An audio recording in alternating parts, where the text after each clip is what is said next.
The gentlewoman from Florida is recognized. Thank you, Madam Speaker. I'd like to yield 2 minutes to the gentleman from Texas, Dr. Paul. The gentleman is recognized for 2 minutes. Gentlelady for yielding, and I ask unanimous consent to revise and extend my remarks. Without objection.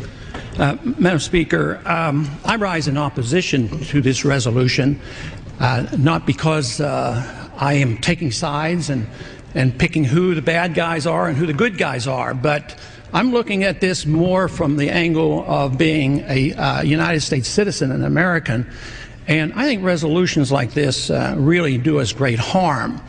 In many ways, what's happening in the Middle East, and in particular with Gaza right now, we have some moral responsibility for both sides in a way, because we provide help and funding for both Arab nations and Israel.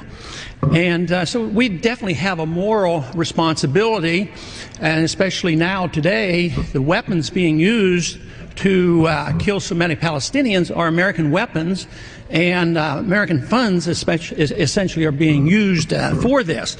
But there's a political liability which I think is something that we fail to look at, because too often there's so much blowback from our intervention in areas that we shouldn't be involved in. You know, Hamas, if you look at the history, you'll find out that Hamas was encouraged and really started by Israel, because they wanted Hamas to counteract Yasser Arafat. And you say, well, yeah, that was better then and served its purpose, but we didn't want Hamas to do this. So then we as Americans say, well, we have such a good system, we're going to impose this on the world. We're going to invade Iraq and teach people how to be Democrats. We want free elections.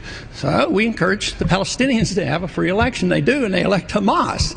So we first indirectly and directly through Israel help establish Hamas. Then we have election. Then Hamas becomes dominant, so we have to kill them.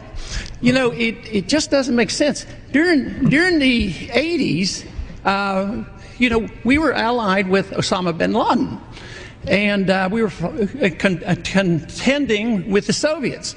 It was at that time our CAA thought it was good if we radicalized the Muslim world. So we financed the madrasa schools to radicalize the Muslims in order to compete with the Soviets. There's too much blowback. There's a lot of reasons why we should oppose this resolution. It is not in the interest of the United States. It's not in the interest of Israel either.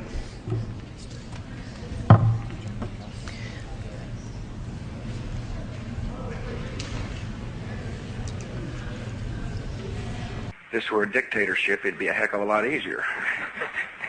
Just so long as I'm the dictator.